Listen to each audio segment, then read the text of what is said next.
En l'espace de 15 ans, l'entreprise Siasun est partie de rien pour devenir la plus grande entreprise chinoise de robotique.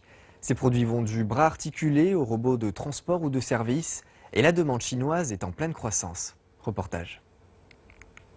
Le marché des robots a augmenté de 50% en 2014 et nous attendons une croissance de 30% en 2015. Cette croissance rapide en Chine va se maintenir pour les 10 à 15 années à venir. Après près d'un demi-siècle de développement, les robots industriels sont déjà entrés sur le marché avec des productions en série. Avec l'industrie 4.0 qui approche, il va y avoir un boom des robots mobiles. Ceux qui travaillent dans des environnements spéciaux vont connaître une grande croissance, comme dans la fabrication des puces électroniques ou des diodes électroluminescentes, les chambres ultra-hygiéniques ou même les chambres à vide et les robots spatiaux ou sous-marins. Des robots de service disposent déjà de certaines des technologies d'intelligence artificielle les plus en pointe. Nos robots de service recourent à la lumière laser pour percevoir leur environnement et se repérer. Ils peuvent se déplacer sans rien toucher autour d'eux. Ils peuvent voir et identifier des visages humains, entamer une conversation et se recharger eux-mêmes. Ils peuvent être vos serveurs, réceptionnistes, agents de sécurité ou soignants. L'entreprise a établi une usine numérique qui répond aux standards de l'industrie 4.0, qui utilise des robots pour fabriquer des robots.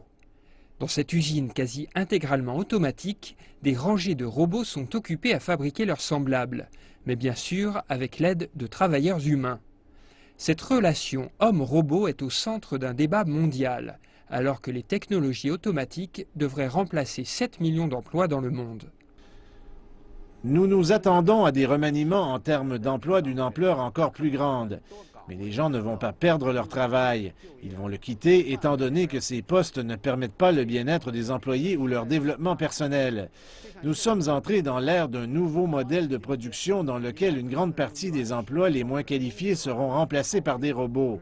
C'est une tendance inévitable.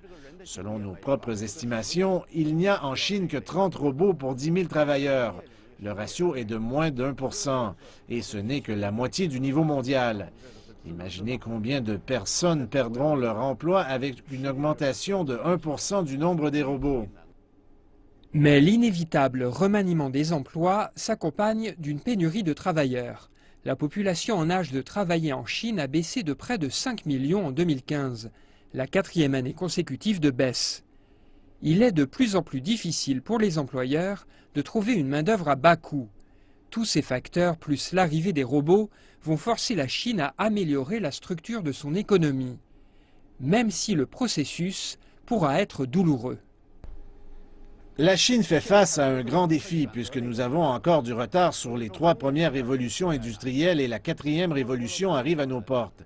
Cette fois-ci, l'industrie 4.0 ne nous laissera pas la possibilité de nous contenter d'emplois pénibles ou bas de gamme et à forte intensité de travail, même si certains secteurs souhaiteront continuer à vivoter ainsi. Mais c'est aussi pour nous une opportunité. La 4e révolution, c'est la première fois que la Chine entre dans une nouvelle ère en même temps que les pays développés. Nous devons saisir cette opportunité pour améliorer notre structure industrielle et hausser notre niveau de production. Reste la question de savoir quels emplois les gens occuperont une fois qu'ils seront remplacés par des robots. L'utilisation des robots va nous aider à redéfinir le sens du travail. Est-ce qu'il doit s'agir de travail manuel ou est-ce que le travail intellectuel compte aussi? Si nous pouvons créer suffisamment de richesses au moyen des technologies, l'homme doit-il même travailler? Nous pourrions créer des emplois encore inimaginables aujourd'hui. Par exemple, faire la conservation ou agir pour le bien-être social peuvent être des emplois du futur. Le changement est sur le point de déferler et risque bien de transformer tous les secteurs de l'économie.